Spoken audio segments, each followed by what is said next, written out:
പിതാവിൻ്റെയും പുത്രൻ്റെയും പരിശുദ്ധാത്മാവിൻ്റെയും നാമത്തിൽ ആമേൻ. എൻ്റെ പ്രിയപ്പെട്ടവരെ, എല്ലാവർക്കും എൻ്റെ സ്നേഹവന്ദനം. ഇന്ന് മാർച്ച് 5-ാം തീയതി ബുധനാഴ്ച. നമുക്ക് ഒരുമിച്ച് പ്രാർത്ഥിക്കാം. അമ്മേ പരിശുദ്ധമ്മേ, അമ്മേ പരിശുദ്ധമ്മേ, ദൈവമാതാവേ, ദൈവമാതാവേ, കൃപാസനത്തിലൂടെ ഞങ്ങൾക്കും ഞങ്ങളുടെ ദേശത്തിനും അമ്മ മധ്യസ്ഥം തേടി എല്ലാ അനുഗ്രഹങ്ങൾക്കും കൃപകൾക്കും ഞങ്ങളിപ്പോൾ ഹൃദയം നിറഞ്ഞ നന്ദി പറയുന്നു. അമ്മേ പരിശുദ്ധമ്മേ, അമ്മേ പരിശുദ്ധമ്മേ, ദൈവമാതാവേ, 2004 ഡിസംബർ 7-ാം തീയതി ഉച്ചകഴിഞ്ഞ് 2:30 കൃപാസനത്തിൽ സംഭവിച്ച അമ്മയുടെ പ്രത്യക്ഷപ്പെടലിനെ കുറിച്ച് തിരുസഭയ്ക്ക് സമർപ്പിച്ചിരിക്കുന്ന പഠനരേഖകളുടെ സഭാത്മകമായ പഠനം ആരംഭിക്കുവാൻ ഞങ്ങൾ താഴ്മയുടെ പ്രാർത്ഥിക്കുന്നു. അമ്മേ പരിശുദ്ധമ്മേ, ഭൂസ്വർലോകങ്ങളുടെ രാജ്ഞിയായ അങ്ങേക്ക് ഭൗമസംരക്ഷണത്തിനായി പ്രപഞ്ചപ്രകൃതിയെ തന്നെ തിരുസഭ പ്രതിഷ്ഠിക്കുവാൻ ഈ പ്രത്യക്ഷീകരണം വഴി ഇടയാക്കണമേ. പരിശുദ്ധമ്മേ, ജപമാല മാതാവേ, സകല കൃപാസനം പ്രാർത്ഥനകളോടും ചേർത്ത് ഞങ്ങളിപ്പോൾ പ്രാർത്ഥിക്കുന്ന ഈ കുടുംബത്തിന്റെ പ്രത്യേക നിയോഗം. എന്റെ മക്കളെ, നിയോഗം പറയുക.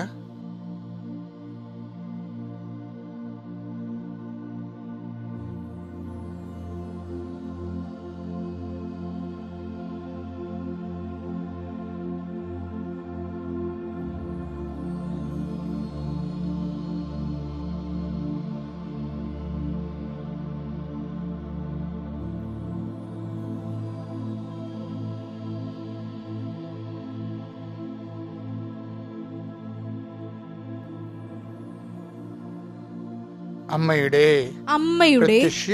പ്രത്യക്ഷീകരണത്തിന്റെ ഈ അനുഗ്രഹവേളയിൽ ഞങ്ങൾക്ക് സാധിച്ചു തരുവാൻ കനിയണമേ. ആമേൻ. വിശ്വാസ പ്രമാണം. സർവശക്തനായ പിതാവും ആകാശത്തിന്റെയും ഭൂമിയുടെയും സൃഷ്ടാവുമായ ദൈവത്തിൽ ഞാൻ വിശ്വസിക്കുന്നു.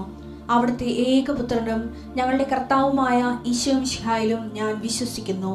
ഈ പുത്രൻ പരിശുദ്ധാത്മാവിനാൽ ഗർഭസ്ഥനായി കന്യകാമറിയത്തിൽ നിന്ന് പിറന്ന് പൊന്തിയോസ് പീലാത്തോസിന്റെ കാലത്ത് പീഡകൾ സഹിച്ച് കുരിശിൽ തറയ്ക്കപ്പെട്ട് മരിച്ച് അടക്കപ്പെട്ട് പാതാളങ്ങളിൽ ഇറങ്ങി മരിച്ചവരുടെ ഇടയിൽ നിന്ന് 3-ാം നാൾ ഉയർത്ത് സ്വർഗത്തിലേക്ക് എഴുന്നള്ളി സർവശക്തിയുള്ള പിതാവായ ദൈവത്തിന്റെ വലതുഭാഗത്തിരിക്കുന്നു.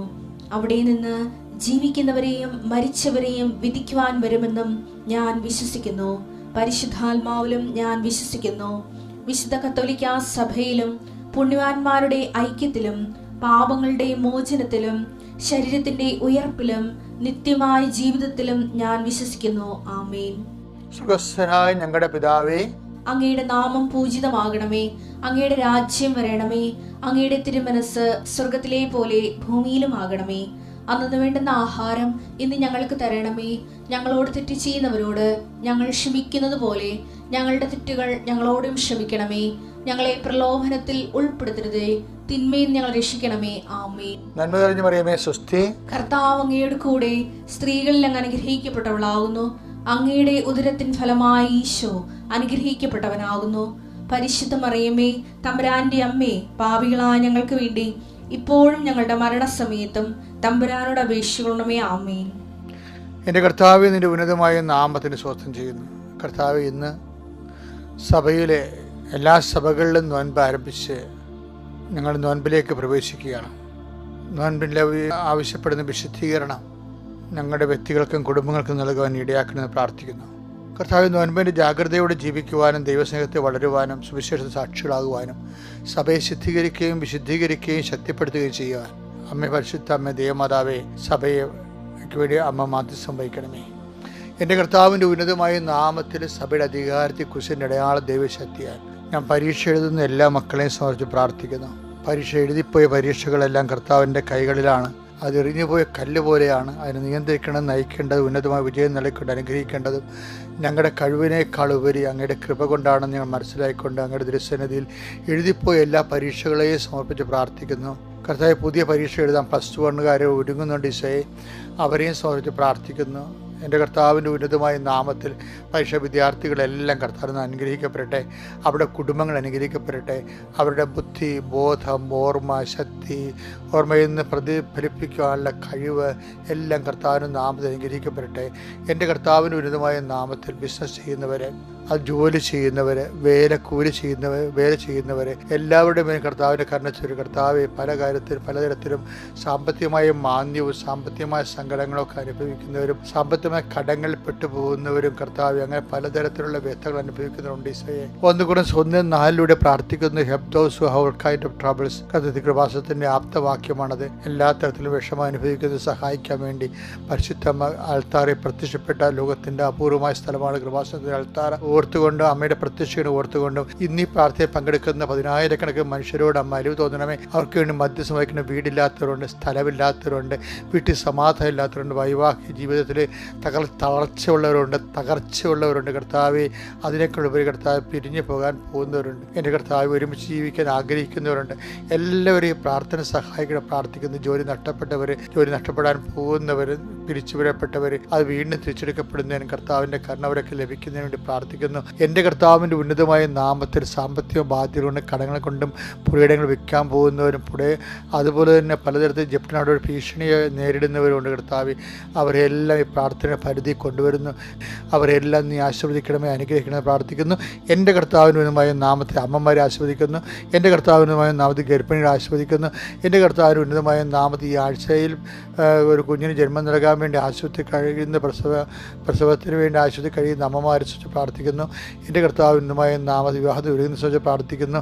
എൻ്റെ കർത്താവിനുമായ നാമത്തിൽ വഴക്കുകൾ, വിദ്വേഷങ്ങൾ, പറഞ്ഞു തീർക്കാൻ പോകുന്ന ശ്രമങ്ങൾ അതെല്ലാം വിജയിച്ച സമാധാനത്തെ അവസാനിക്കാൻ കർത്താവിൻ്റെ ഉന്നതമായ നാമത്തിൽ സഭയുടെ അധികാരത്തിൽ കുരിശടയാളത്തിൽ അനുഗ്രഹിക്കപ്പെടട്ടെ. ഇവിടെ നമ്മളെ നോൻപിലാണ്. ലത്തീൻ സഭയിൽ ഇന്ന് നോൻപ് ആരംഭിക്കുകയാണ്. ബുധനാഴ്ച സിറോ മലബാർ സഭയും സിറോ മലങ്കര സഭയിലുമൊക്കെ തിങ്കളാഴ്ച നോൻപ് ആരംഭിച്ചെന്ന് ഞാൻ കരുതുന്നു.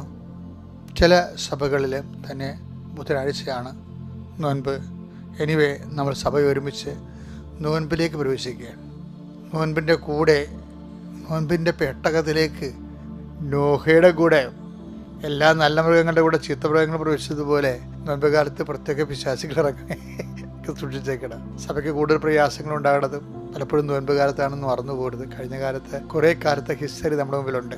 നോൻപ് കാലത്താണ് സഭ കൂടുതലും പ്രതിരോധത്തിലാകണത്. സിനിമകൾ നമുക്കെതിരെ, നമ്മളിലുള്ളിലും നമ്മുടെ ഉൾക്കെതിരെയും വരുന്നതും ഇതുപോലുള്ള കാര്യങ്ങൾ ജാഗ്രതയോടെ. അതുകൊണ്ട് നോൻപെടുത്ത് കൃത്യമായി പ്രാർത്ഥിക്കുന്നവർ സഭയുടെ വിശുദ്ധീകരണത്തിനും ശക്തീകരണത്തിനും നിലനിൽപ്പിനും അതിജീവനത്തിനും സുവിശേഷ സാക്ഷീകരണത്തിനും വേണ്ടി പ്രത്യേകം പ്രാർത്ഥിക്കണം. സഭയാണ് നോൻപിൻ്റെ നമ്മുടെ മുമ്പിലുള്ള ഏറ്റവും പ്രധാനപ്പെട്ട ഇൻറ്റൻഷൻ, നിയോഗം. അതുപോലെ തന്നെ കുടുംബവും, അതുപോലെ വ്യക്തികളുടെ ശക്തീകരണം എല്ലാം നമുക്കറിയാം. ഇതെല്ലാം നടക്കുന്നത് ഒറ്റ കാര്യത്തിലാണ്. എന്താണ്? ഈ പത്രോസിനൂടെ ഇദൂമിയക്കാരും പേത്രിയക്കാരും മെസ്സൊപ്പൊട്ടോമിയക്കാരും ഇങ്ങനെ കുറേ ആൾക്കാർ ഒരുമിച്ച് കൂടുമ്പോഴാണ് പത്രോസിൻ്റെ പെന്തക്കോസ്ത മഹോത്സവം, പത്രോസിൻ്റെ പ്രഭാഷണവും പെന്തക്കോസ്ത മഹോത്സവവും. അപ്പോൾ ജനങ്ങളെല്ലാം ആദ്യമായിട്ടാണ് ഈ ഭൂമി പരിശുദ്ധാത്മാവ് നിറയുന്ന ഭയങ്കര മനോഹരമായ കാഴ്ച കാണുകയും ഓരോരുത്തരും തങ്ങളുടെ ഭാഷയിലെ അപ്പോസ്തലന്മാർ സംസാരിക്കുന്നത് കേൾക്കുകയും ചെയ്യുമ്പോൾ അവർ വിസ്മയിച്ച് ചോദിക്കും, ഈ ആത്മാവിനെ സ്വീകരിക്കാൻ ഞങ്ങൾ എന്ത് ചെയ്യണമെന്ന്. അപ്പോൾ ആൾക്കാർക്ക് കൊതിയായി. യഥാർത്ഥ ദൈവത്തിൻ്റെ ചൈതന്യം ശക്തിയും കണ്ടു നിൽക്കുന്നതിന് കൊതി വരും. പക്ഷെ കൊതി വരുമ്പോഴും അതിന് സിമ്പിളായിട്ടുള്ള ഒരു ടെക്നിക്ക് ബൈബിള് പറയുന്നുണ്ട്. എന്താണ്? ഈ ആത്മാവിനെ പത്രോസിന് അന്നുവരെ അറിയത്തില്ലായിരുന്നു. പരിശുദ്ധാത്മാവിനെ ഞാൻ പോകുന്നത് നല്ലതാണ്, ഞാൻ പോയി നിങ്ങൾക്ക് നിങ്ങളുടെ എപ്പോഴും നിങ്ങളുടെ കൂടെ ആയിരിക്കാൻ അവിടുന്ന് പരിശുദ്ധാത്മ അയക്കുമെന്നൊക്കെ പറയുന്നുണ്ടെങ്കിലും ഈ ജനങ്ങൾക്ക് ഈ പരിശുദ്ധാത്മ കിട്ടാൻ എന്താണ് പോംവഴിയെന്നതിനെക്കുറിച്ചൊരു ഐഡിയ പത്രോസിനില്ലായിരുന്നു. അവരെല്ലാവരും ദൈവത്താൽ പഠിപ്പിക്കപ്പെടുമെന്ന് പറഞ്ഞതിൻ്റെ പിന്നിലെ ഇതുപോലെയുള്ള ടൈം ടു ടൈം വിഷയങ്ങളൊക്കെ എങ്ങനെ കൈകാര്യം ചെയ്യുന്നത് ആത്മാവിൻ്റെ പ്രത്യേക ഉൾപ്രേരണ കൊണ്ടാണത് ആയതുകൊണ്ട് ജനങ്ങൾ അപ്പോസ്തലനോട് ചോദിച്ചു, what we should do to receive this holy spirit. പത്രോസ് അപ്പോൾ പറയണത് ഈശോ പണ്ട് പഠിപ്പിക്കാത്ത കാര്യമാണ്. അദ്ദേഹത്തിന് പരിശുദ്ധാത്മ പഠിപ്പിച്ച കാര്യമാണ്. എന്താണ്? റിപ്പന്റ്. നിങ്ങൾ പശ്ചാത്തപിച്ചാൽ ഞങ്ങളെപ്പോലെ ആത്മാവ് നിങ്ങൾക്കും കിട്ടും. പശ്ചാത്താപം നോൻപ് കാലത്ത് ഏറ്റവും വലിയൊരു സംഭവമാണ്. ശരിക്കും. അപ്പോസ്തല പ്രവർത്തനങ്ങൾ 2:38. പത്രോസ് പറഞ്ഞു, നിങ്ങൾ പശ്ചാത്തപിക്കുവിൻ, പാപമോചനത്തിനായി എല്ലാവരും യേശുക്രിസ്തുവിന്റെ നാമത്തിൽ സ്നാനം സ്വീകരിക്കുവിൻ, പരിശുദ്ധാത്മാവിന്റെ ദാനം നിങ്ങൾക്ക് ലഭിക്കും. എപ്പോഴും ചിന്തിക്കേണ്ട വിഷയമേ, കരിക്കുഴിയൊക്കെ ഇട്ട് ആഘോഷമായിട്ട് നടക്കുന്നതും ഞാൻ നോൻപിലാണെന്ന് മറ്റുള്ള ധരിപ്പിക്കുന്നതൊക്കെ നല്ല കാര്യമാണ്. പക്ഷേ കരിക്കുറി ഒരു മാർഗം മാത്രമുണ്ട്, അടയാളം. എന്താണ്? പശ്ചാത്താപം. നമ്മളെടുത്ത പശ്ചാത്താപം നമ്മളെ തന്നെ അനുസ്മരിപ്പിക്കുകയും സമൂഹത്തിന് പശ്ചാത്താപത്തിൻ്റെ പോസ്റ്റർ ഒട്ടിക്കുന്ന സ്ഥലമായി നമ്മളെ തന്നെ മാറ്റുകയും ചെയ്യാൻ. എന്താണ്? ഒരു കുരിശ്, നമ്മുടെ കരിക്കുരിശ് നമ്മൾ ഇടുമ്പോൾ അത് പശ്ചാത്താപത്തിൻ്റെ ഓർമ്മ സൂചകമായിട്ട് മറ്റുള്ളവരെയും പശ്ചാത്താപത്തിൽ നയിക്കാൻ. എന്തിനാ അങ്ങനെ ചെയ്യണമെന്ന് വെച്ച് കഴിഞ്ഞാൽ, നിങ്ങൾ പശ്ചാത്തപിക്കുവിൻ. എന്താണ്? പിന്നെ എന്തിനാണ്? യേശുക്രിസ്തു നാമത്തിൽ സ്നാനമേൽക്കുവിൻ, ദൈവത്തിൻ്റെ പരിശുദ്ധാത്മാവിന് നിങ്ങൾക്ക് ലഭിക്കും. അപ്പോൾ പരിശുദ്ധാത്മാവിന് ലഭിക്കാൻ വേണ്ടിയാണ് പശ്ചാത്തപിക്കുന്നത്. അല്ലാതെ ഞാൻ പച്ചക്കറി ഉപേക്ഷിച്ചു, ഞാൻ ഫുൾ നോൻപാണ്, ഞാൻ ഹാഫ് നോൻപാണ്, ഇങ്ങനെയൊക്കെ. നോൻപെല്ലാം ഒരു മാർഗമാണ്. പച്ചക്കറി കഴിക്കുന്നവരാണ് പരിശുദ്ധാത്മാവിനെ കിട്ടണമെന്നുണ്ടെങ്കിൽ ഇന്ത്യക്കാർക്ക് എത്രയും നേരത്തെ പരിശുദ്ധാത്മാവ് കിട്ടേണ്ടതായിരുന്നു. കാര്യം മൊത്തം നമ്മൾ സസ്യബുക്കുകളല്ലേ, പകുതി മുക്കാലും. അപ്പം അതുകൊണ്ട് ഈ നമ്മളെ ആചാരാനുഷ്ഠാനം ഭക്ഷണപാനീയങ്ങളെക്കാൾ ഉപരി അതൊക്കെ ഒരു അബ്സ്റ്റിനേഷൻ്റെ നമ്മളൊരു ഒരുക്കമാണ് നമുക്ക് തരുന്നത്. എന്താണ് കാര്യം? നമ്മുടെ സ്വഭാവത്തെയൊക്കെ നിയന്ത്രിക്കാനും അതുപോലെ സൗമ്യത, ശാന്തതയൊക്കെ. എന്തിനാണ് ശാന്തത നമ്മൾ കൈവരിക്കുകയും പ്രാർത്ഥനയ്ക്ക് പറ്റുന്നൊരു സാഹചര്യം ഉണ്ടാക്കുകയാണ്. പ്രാർത്ഥനയ്ക്ക് പറ്റുന്നൊരു സാഹചര്യമാണ്. നിങ്ങൾക്കറിയാമല്ലോ, ഭാര്യ ഭർത്താക്കന്മാരുടെ ലൈംഗിക ബന്ധങ്ങൾ പോലും അബ്സ്റ്റിനേഷന്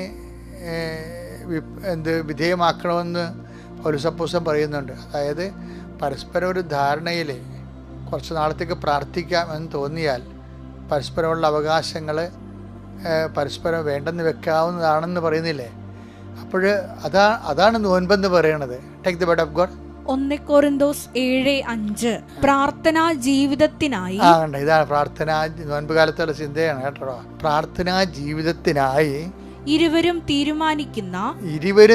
രണ്ടുപേരും, ഒരാളെ ഏകപക്ഷമായിട്ട് തീരുമാനിക്കരുത്. അതാണല്ലോ പ്രശ്നം ഉണ്ടാക്കുന്ന കുടുംബങ്ങളിലെ.